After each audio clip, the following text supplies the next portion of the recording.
Jimbo Fisher Radio Show is brought to you by Capital Farm Credit, the largest agricultural lender in Texas. Capital Farm Credit. Together, we're better.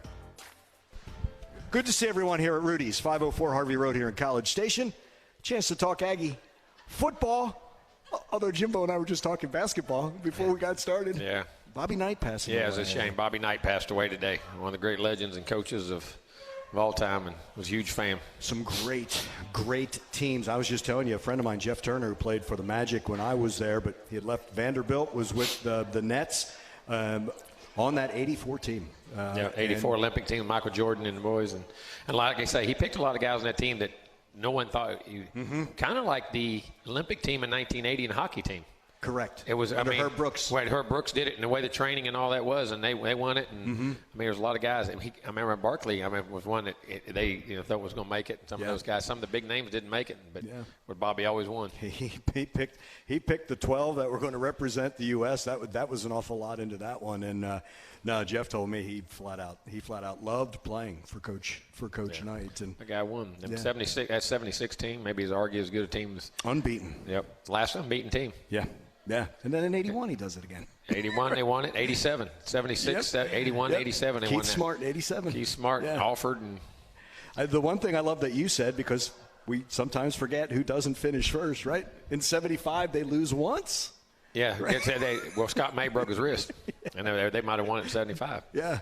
Exactly right. So all this is from because we were watching baseball, World Series Game 5, right? Got a little bit of everything. And it's just baseball, a sports basketball, fan. football. which is right in your wheelhouse. Let's talk a little football and A&M football. Let's do it. Coming off a win against South Carolina. Hold on. First, I want to say a special shout out to, I hope Vicky and Troy are watching us. Miss y'all.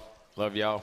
I hope y'all are listening, and hope y'all are having a wonderful day. Thank you for doing that early, because it slips my mind. You remind me, and they are with us every single time week. I look up and see them, I'm looking at the spot, man. That's exactly right. But they are listening. Vicky Choya, thank you very much. 30-17 over South Carolina. You get back to your winning ways and making winning plays in that game. Exactly right. And, didn't start out as well. Had a couple missed assignments and give some things up offensively. They get a big drive, go up 7-0. And then the second quarter, we take a 80-yard drive, a long drive, and go down and score a touchdown. Took another one, got a good field position. Got 3 and out there in the second quarter and got one about 60 yards. Took it down, made a great drive. Picked up some fourth downs and the conversion, third and fourth downs. And on the goal line, picked up had a nice run. Four had a really good run Amari had a good run on the goal line. Then we got the ball back 2 minutes before the half. Nice, was able to hit play action. McLean had a good clean pocket. And he made a great play and got up, scored those 2 scores real quick and got back in. And unfortunately, after we didn't score the first 2 or 3 drives on offense, scored 6 of the next 7 offensively. The defense played really well, but didn't give up those 2 drives, 2 out of the first 3 second half. But every time offensively, we answered back. Didn't get a touchdown, kicked the field. We went down, kicked the field goal. We did score a touchdown. I ain't going to get into that. I was going to ask you that later on in the South. But anyway, hey, that's part of it. And then the next drive went down, probably a 4th and half a yard, but we went and kicked it. We were on about the 10 because I wanted to get up 2 scores. 2 scores. You make it 2 and then come back later on. But it was a good win. Defense, we got our feet back on the ground. Coop was outstanding on defense. Tackles for loss. 2 plays he made on screen, recovering a fumble, sacks. And then just a really good game. And him and Anias both played really, really well. And 3, you force Spencer Rattler, who drops straight back. And it's something that Shamar Turner was talking about, to get in that quarterback's lap, and it's intentional grounding, which is one of the harshest penalties. He has great escapability. And we showed the plays, Monday, we were getting pressure, and then the loopers were getting outside. We run into stunts and setting the edges. So when the pressure got to them, they couldn't step outside. So they were forced. It's like sometimes the worst thing, you say, well, I want to break loose and get a sack. That's great. But if I play quarterback, sometimes I'd rather see a guy almost break loose and come at me by himself when you could make a guy. What's heck is when the walls, I call it the walls collapsing on you. The twist, and they get the push up front.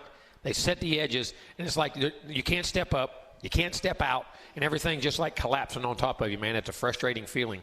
And we got the groundings. A lot of times you'll get interceptions out of that kind of stuff or sacks like we did. And we not only got the pressure, but we got it with discipline and stayed in our rush lanes and never let them get out. And that's been the nice thing throughout this entire conference schedule is you've done that with every quarterback. We really have, and we faced a lot of those guys, and I think that, you got a lot of experienced guys up front. Mm-hmm. I mean, yes. McKinley's played a lot. Rakes has played a lot. And Walter's played a lot. Diggs has played a lot. Shamar Turner's played a lot. Ford now has played a lot. All those guys have played ball, and they realize how they got to feed off each other, and they can't get on different levels and different that allow seams, which get you out. And they're playing very physical, but very controlled and disciplined. Yeah, and you talk about... And then the backers, and that's where Coop's cleaning up. Right. Then when he's in a spy technique, and then when they force him, and sometimes we do it on purpose. Sometimes we'll overload a pocket to force a quarterback to get to a side, to a bad side that he doesn't like, and then Coops can clean up, man, and he's perfect at that. So a younger Edgerrin Cooper would not fit, as you would say. Now that he is fitting, and I thought you said it beautifully on Monday. I'm going to tell you what he did, and I didn't mean to interrupt you, but sometime when you're in that spy, you can start inching to the line of scrimmage too much and pin yourself in. You know what I mean? Coop's got a good job of squeezing it, but staying back just enough to give himself a two-way go to wherever the quarterback goes to. Because sometimes you can get up in there and then I get pinned in by my own defense, my own guy on my own team. You know what I'm saying? And he's really learned how to manage that. I say that area, that 1 to 2 yard zone, and when to step up and when to step back. You raved about his film study. You raved about everything that his eyes, you've raved, and then fitting. Understand where he's putting his eyes, understanding what the defense is going to do, but more importantly, understanding what our guys are doing and where it fits and how it's going to fit in accordance to what personnel or formation they're in. And that's a big thing, too. I know that sounds simple, but not everybody on the field always knows what everybody around them is doing. The guys who study and the guys who have experience do. And that's where he's really, I think, as I say, making that huge step for improvement because the production now is really coming. I remember talking with you a couple years back, and I was saying I talked with Buddy Johnson, and he was giving all the credit to Justin Matabike for doing the work on the defensive line, and you said he better, right? Yeah. But that's McKinley Jackson and Walter on the interior. All those guys getting that push and the twist and the games and letting that clear up, and then you got to double team them or getting the penetration, making the ball bounce, and that gives you angles to go get the football. Now, are you seeing that same type of thing in a freshman in Torian York? Yeah, Torian has a really, really high football IQ, and he has great eyes and instincts and discipline, and he understands the game. And like I say, you're talking about a guy who makes calls, so he's very intelligent too. So a lot of that is. I mean, I always say this about linebackers. It's like running backs to me. When they run, you know they're a back or not. If I got to teach you how to run, I recruited the wrong guy. You need to be a fullback or a tight end. Yeah. You know what I'm saying? And linebackers, they either those guys naturally fit, make tackles, get to where they're going to go. It's such an instinctive, you got eyes and all that stuff we talk about, but man, there's an instinct to that. And just, because I say there's so much gray area that you got to manage in those things, and they just naturally do it, and Torian does it. And we sometimes don't talk enough. Chris Russell Jr., Geronte Davis, Damian Sanford. Chris Russell's playing outstanding football, too. I mean, he was awesome in Tennessee. He really was. But he's been awesome for you. He just plays in every game and just produces every game. Exactly right. You're doing a good job. It's really good depth at linebacker as well, is there not? And that's what everybody was worried about. Yeah. I just showed you. That's what I say. Sometimes what it seems like on the surface, sometimes we have other worry. Everybody says, well, that's going to be all right now. And I'm going, no, not really. I mean, there's a lot, you see them every day, and I mean, not from a physical standpoint, but hopefully from a maturity standpoint and all those little things we're talking about. He's Jimbo Fisher. This is the Jimbo Fisher Radio Show, and it's presented by Capital Farm Credit. We will come back to Rudy's, 504 Harvey Road here in College Station. This is Aggie football from Learfield.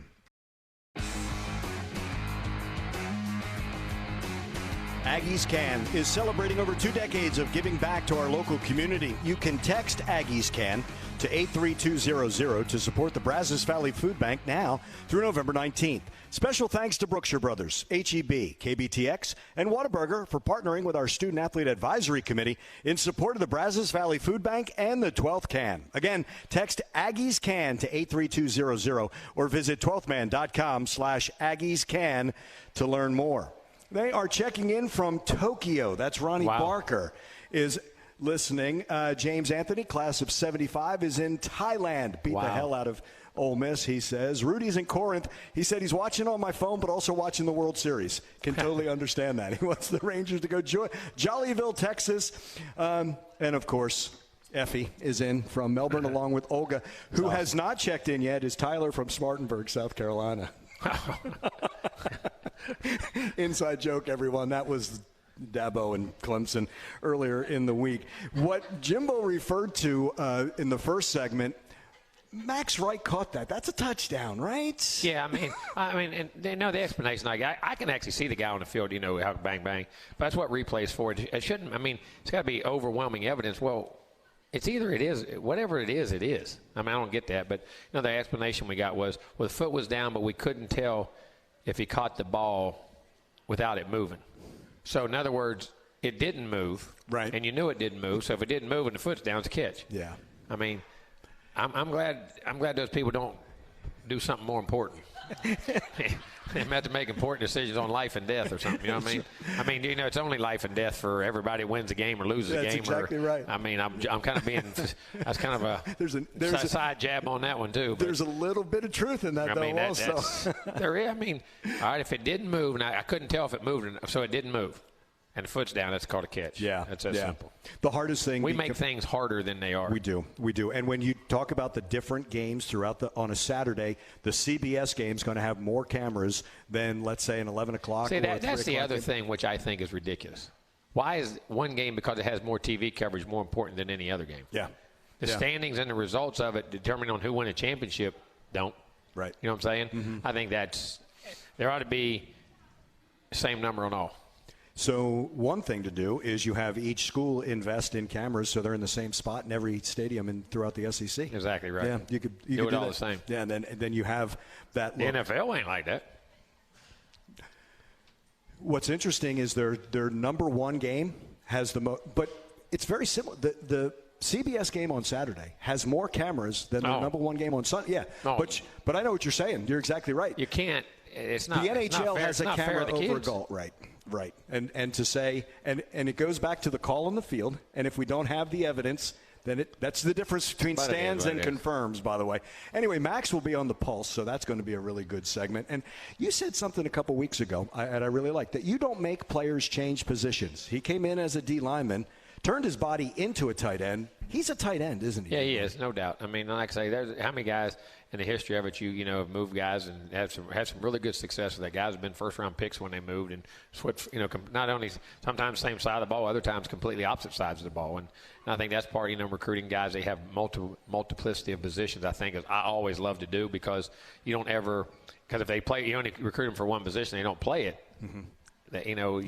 It doesn't help you. I like guys that can do multiple things, but don't ever. That's got to be their choice. Right. Is that why Demetrius has taken to right tackle on the offensive line? It's taking a while and doing it and going from tight end to moving in there, and is what it is. What gets me is looking at that original designation of athlete. And that's what he is. Yeah, well, and that's like all your skill guys. Your best receivers and DBs could have played either side of the ball and been just as successful. Yeah. That's the truth. And in my history of it, very few of those guys couldn't have played the other side of the ball. You know what I mean? Yeah. From an understanding standpoint, from a football knowledge standpoint, from a toughness standpoint, from a competitive standpoint, and just overall athletic ability. Yeah. My partner, Dave Elmendorf, came to Texas A&M as a running back. And ends up being a safety. Not being a safety, the ball skills, the toughness, the hitting. That's the way it usually goes. And your best ones can. Right. Most of the time. Right. And you've always prized multi-sport. I'm not going to say two-sport, multi-sport athletes. Yes, I believe that. The more multi-sport you are, usually the better ball skilled you are. Mm-hmm. And in that secondary, Jimbo, isn't that one of the changes you think that secondary getting longer and those ball skills that they can high point the ball just as you have to judge a ball, high point the ball, get it there, and then the ability to have length and size to play the multiplicity of receivers, tight ends, and things you have to do. The judge a ball is very important. Listen, that's why you say, how does a big guy get out worked by a little guy on the ball? Usually the little guys judge it quicker. They judge it. It's like in an outfield. When an outfielder hits the ball and his head goes back, using that crack of that bat, they know where the ball's coming down. Yeah. Within 5 feet. Yeah. And they turn and run, keep their eye on the ball, don't run on the balls of their feet. That's the other thing. Guys that can run on the balls of their feet, don't make their head bounce, staying off their heels. And then the ability to get to that spot and beat them to that spot and basically box them out. Yeah. It's like you do in basketball. The one thing that jumped out at me when I was doing minor league baseball was the jump outfielders got on the ball. Be at the crack of the bat and anticipate. And no, here's the other thing people know. Knowing the pitch and knowing the location of the pitch, whether he's going to pull it, whether he's going to hit it the other way, that whole stuff. That shortstop that's telling him it's a curveball. That's coming. So he knows where a fastball is. And it's fastball in, so it's going to be pulled. It's not going to be pulled. If it's hit the other way off of that pitch, it's probably not going to have power. It's probably going to die in the alley. I mean, all those types of things. And that's all that mindset working, right? That's the other thing that you need. And the tendencies of what that guy does. I mean, the nuances of the game. Absolutely. Jimbo Fisher. This is the Jimbo Fisher Radio Show. It's presented by Capital Farm Credit. We will come back and continue to talk Aggie football. This is Aggie football from Learfield. Howdy, Ags. Andrew Monaco here, inviting you all to visit Costa Vida Fresh Mexican Grill. Baja-style Mexican, made from scratch daily, serving breakfast tacos, lunch, and dinner. Aggie-owned and operated. That's our friend Holly in South College Station. This is the Jimbo Fisher Radio Show. It's presented by Capital Farm Credit. The Aggies and Ole Miss. Saturday, 11 o'clock is the kick. 10 o'clock is our St. Joseph Health pregame show. We continue with the head coach of the Fighting Texas Aggies. What did you hand out for Halloween last night? I was working. Wow. My wife did. My wife did. Gotcha. Courtney did. We've talked about this before, though. No, it was. You love this holiday. Oh, I do. We full candy bars, big bars, big good stuff. I always give them the good stuff, huh? Everybody to Coach Fisher's house. But we've chatted about this before. Chance for families with young kids. Oh, man, you know awesome. what I mean? Yeah, just seeing them. Just man, so when I was fun. a kid, just trick-or-treat when you was running around as a kid, just getting bags full of candy. Sometimes back then, everybody, I mean, it don't seem like there's as many kids as there used to be. Right. I mean, we used to go by ourselves. I mean, just all over and fill up a bag, run home, dump it out, go fill it up again. You know what I mean? I mean, just get as many as you could, and it was a fun time. That was a long way for you to collect, though. Oh, we weren't. It's not like that. You weren't. No, we were in the country. There was a lot of. I mean, we had a community, but you had to walk. Yeah. You know what I mean? We didn't ride. Your dad didn't drive you. No. He walked in. He said, "If you ain't good enough to walk, you ain't good enough to get it. You don't want it bad enough. You walk down the road. You can't walk a mile down the road or 2 miles down the road. I mean, yeah, that's. And there was a graveyard down there. He said, let's make sure that the ghost don't get you, the boogeyman don't get you. You know what I mean? He'd say that all the time. And I mean, you had to walk by the graveyard. Did you and your friends avoid it, or did you? No, you couldn't. You had to go by it. We act like it didn't bother us. That's why I get whistled by the graveyard. That's right. Till you get to it and start. We ain't scared. Then you start whistling. The closer you get by it, go whew. Big and brave. You guys. And then the older kids would be hiding behind the trees by it and do it and jump out and scare you and do all that stuff, and we'd be running and yelling. And when did you become the older kid doing that to the younger ones? I never did on that. I didn't do that, but we messed with them otherwise.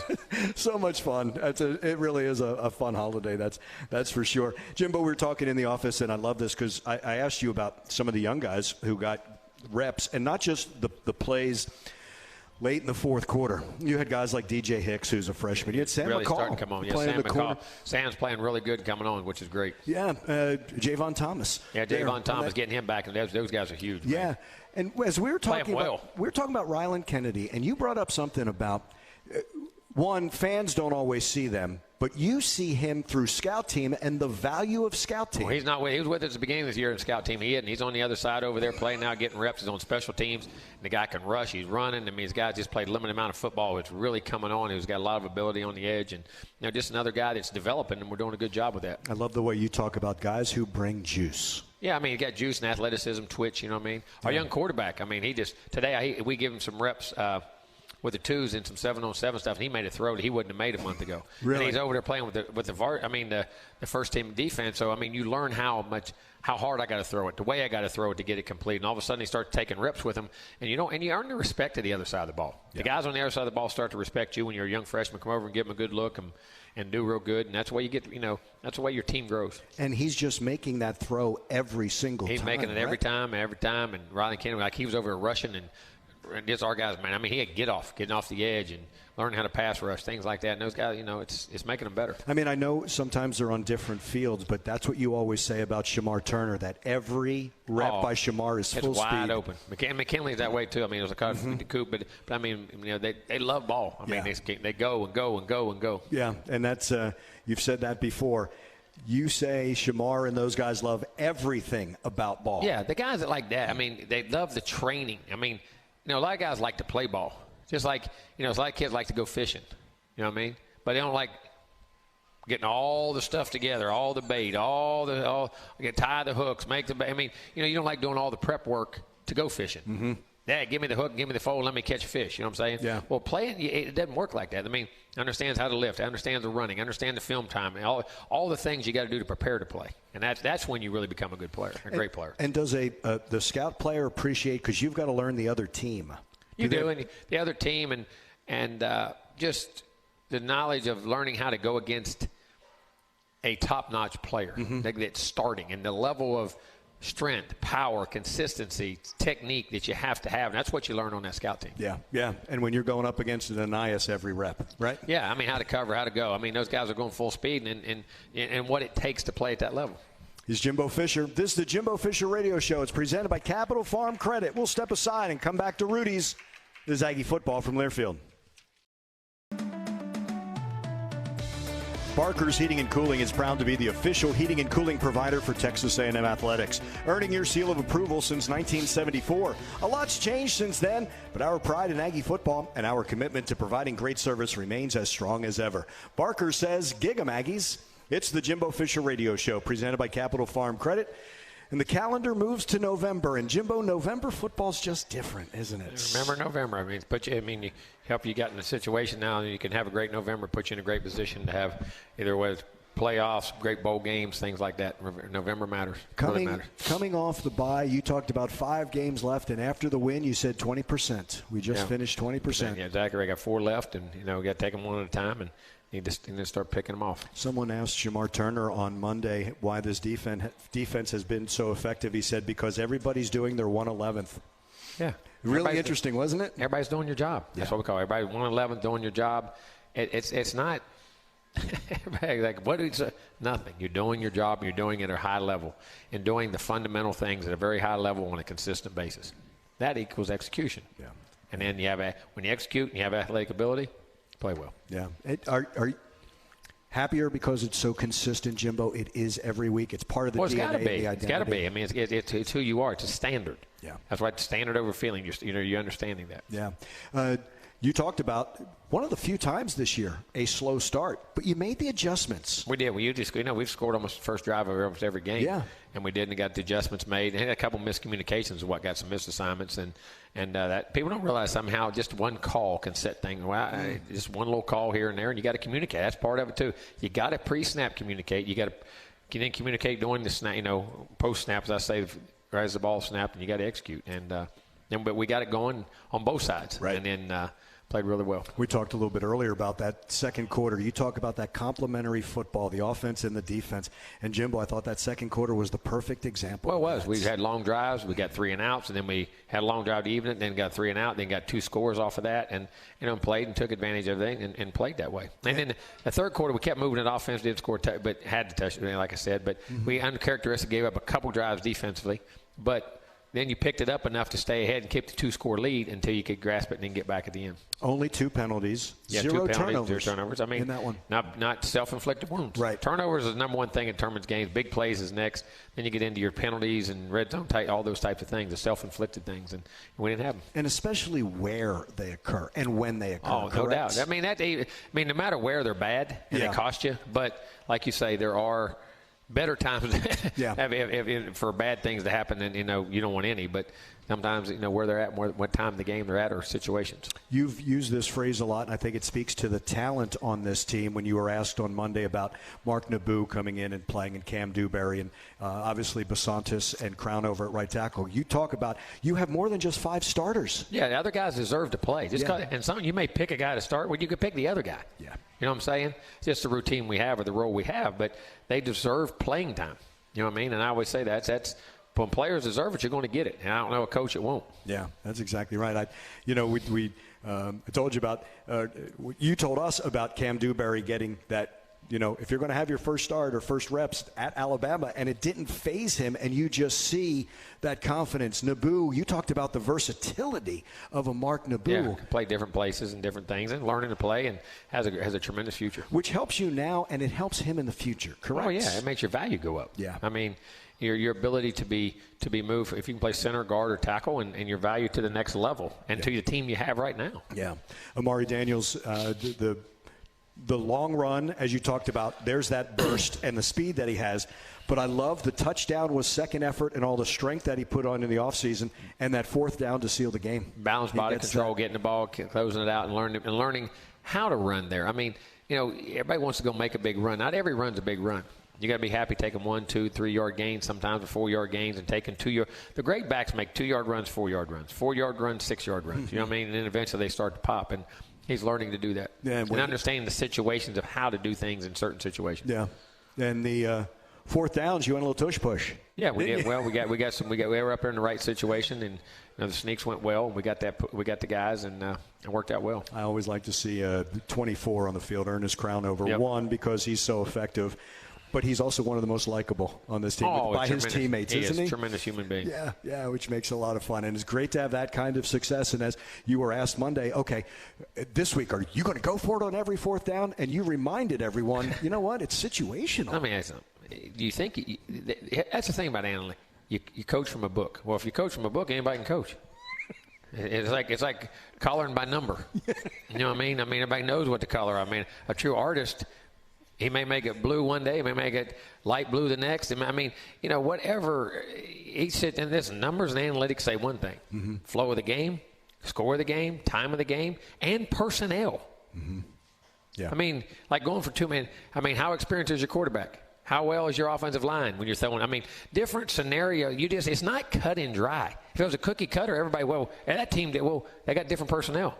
They got different strengths, got different weaknesses, different times of the game, different score of the game, different flow of the game. You don't know. How do you know what's going to happen? If a guy's been hurt, we got to get him in at halftime and get him here. So many different things go into those decisions that it kills me from a media standpoint or a writer standpoint or even a commentator standpoint that if you tell guys that really haven't played a lot because there's not a cut and dry thing. Mm-hmm. You know what I'm saying? And then the best analytics and the best chances are the ones you make. They're all good if you make them, and they're bad if you don't. So, I've seen analytics blow up on guys. Yeah. Analytics and saying go for it, and, at least he's aggressive. Well, that's great, but you lose. Right. Object is still to win the game. It goes back and forth. And it doesn't have to be fourth down. That could be Max Johnson sees something and calls an audible. That could be Evan Stewart saying, I got my guy, so the play changes. Yeah, right? There's so much to it in the situation. You don't know. And score of the game, flow of the game, situation, who's there, the matchup you have. Mm-hmm. There's tons of things. And is your defense playing really well? Is their offense playing poorly? There's 100 things that go into those things. Yeah. If everything was in a computer, it would be a boring world, wouldn't it? We'd sit up here and put a computer up here and let everybody. We'd simulate our voice and simulate a game, and players would. You're going to hit 41% of 3-pointers. That's all you can hit. So tonight, if you're 8 for 9, those don't count. You're always it's going to be statistically right. Or you're going to be you're not going to go 1 for or I go 1 for 15. Remember, because to get that 41%. There was maybe an 8 for 9 night and a 1 for 12 night. Exactly. Whatever it may be. Yep. It's just it's comical to me. It really is. I ain't saying analytics aren't good. There's a purpose for them. It's part of the data, right? It's part of the decision making. But we know that. Yeah. We've always had analytics. Right. Somebody who never played just put it in the book.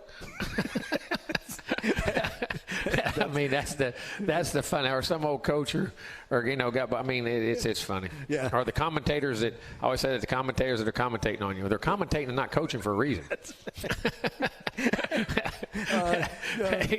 How much analytics did Bobby Bowden use? No.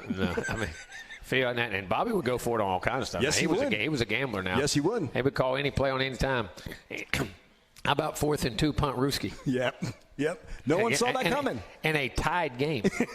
That's right. Did you realize that? That was a 21-21 game with less than 2 minutes to go on his own 20 on 4th and 10.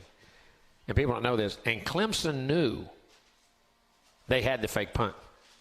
Wow. Now, I didn't People know that did not know that. They had prepared for it all week. Yeah. And knew it was there in that play. And that was in 1988. And the reason and how they knew, one of the players from Florida State was Bright. They had put it in and went home to see his high school coach and told one of his high school coaches. And one of the coaches had a connection to somebody at Clemson and told Clemson. That's almost got a true story. Wow. And they knew he had prepared for it all week. And he ran on 4th and 10 with a minute. It matters when with a minute 40 or 50 to go in the game. And they said, ain't no way he's going to run it here. And did it. And people don't know this. Why did they do it? You know, he told me. I remember having these great conversations with him because I was so close. He said, all right, if you remember, they opened up number 1 in the country that year against Miami. That's when they did the Seminole Wrap. Deion DeVise had the Seminole Wrap, and they did it off the Bears. That's right. And they got beat 31-0. They got beat 31-0. So they won the second game. So they were 1-1. The Clemson game was the third game. And they had a chance to win the national. And he knew it was 21-21 with 1:50 to go. They were punting from their own 20. So Clemson was probably going to get the ball and either run the clock down and kick a field or get a good field goal and have a game-winning field goal. They had a great kicker. Or Florida State was probably not going to get it back and win. And he said, you know, I'm 1-1. And I want to win the national championship. If I punt the ball here, we have no chance to win the national championship. So he called it. Yeah. And they called it the most opportune time to win 80. And people don't realize he didn't score on it either. He got knocked out. And they ended up kicking a field goal. Ended up on the 1 or 2, but they kicked the field goal and won the game 24-21. What does analytics say? Do you go for it there? Oh, no. I mean, that's what I'm saying. I mean, that was great calls and great things and going for 2 and winning. And back in the other day, I mean, it's like overtime. See, that's the other thing, too. Yeah. Overtime is taking something away from us. Correct. I mean, do I tie the game? Do I win the game by going for 2? Those good old days. He lost the national championship in '87. Yes. They're playing in '87. They're playing Miami. Okay, and they were up 19-3 in the game. We're kicking a field goal, had a bad snap to go up 23-3 in the third quarter. Didn't score, but it changed the momentum of the game. Miami gets it, comes off, goes down, scores. Michael Irvin hits a seam route. Dedrick Dodge can get off the hash and hit it and go 80 yards. Miami goes ahead 26-19 in the fourth quarter. Florida State drives all the way back in '87 and scores. And Florida State was ranked ahead of Miami at that time. And he had already made his mind that if we are, I'm going to tie it because I'll be ahead of him. We can still win the national championship. And they scored in the last seconds of the game and make it 26-25. He has the PAT team out. They already sent it out there. They're going to tie it up. And all the players on the sideline went crazy and said, no, coach, and begged him to go for 2. He calls timeout, thought about it. Players talked him into it. He went for 2, and they tried to hit Pat Carter and didn't make it and got beat 26-25. And that was the only national championship Jimmy Johnson won. Yes. Because they had lost it in '86 to Penn State. Right. And that was the one, they won it 26-25, and Miami was 1. Florida State ended up 2. Wow. If they kicked it, they'd have won the national championship. Wow. And been a tie. So, I mean, you're taking that tie, taking the 2-point conversion. Yes. That's a big thing. Yes, it is. I mean, we're acting like this overtime is something magical. Theoretically, there was more decision-making that went into it from that standpoint than there was with overtime. Yeah. Because on overtime, we just go to somebody doesn't make it. Right. You're taking the pressure off the decision. That's it. Oh, you're exactly right. Yeah. That's exactly right. I mean, me personally, I would rather have it. I kind of liked it. And as I think about it, I liked it that way, the old way. Whether you 60 minutes. And we wouldn't have 7. We wouldn't have that 7 overtime game. Nobody got to watch 74-72 versus LSU. Yeah. And we changed all the rules because of that too now. So, but I mean, you think about that. I mean, that's a critical. I mean, that's a huge. Do I tie it? Do I win it? Yeah, you're exactly right. You know I love this. We'll come back. Jimbo Fisher Radio Show is presented by Capital Farm Credit. Stay with us. This is Aggie Football from Learfield. Final segment of the Jimbo Fisher Radio Show presented by Capital Farm Credit from Rudy's 504 Harvey Road here in College Station. Ole Miss on Saturday. Jimbo, more than just a good offense. They're as balanced as they've been as in the past, aren't they, offensively and defensively? Well, and I'm going to tell you, defensively now, you go back and watch, they've had last 3 opponents, I mean, it's been shutouts and under 300 yards. And a lot of the big games, the Tulane game, they're tied and losing and get a big pick. Other games, I mean, their defense has really made big plays in big game. Auburn game, I mean, different times and done a really good job. And playing well up front, inside guys, 2 guys on the edge can rush, powerful.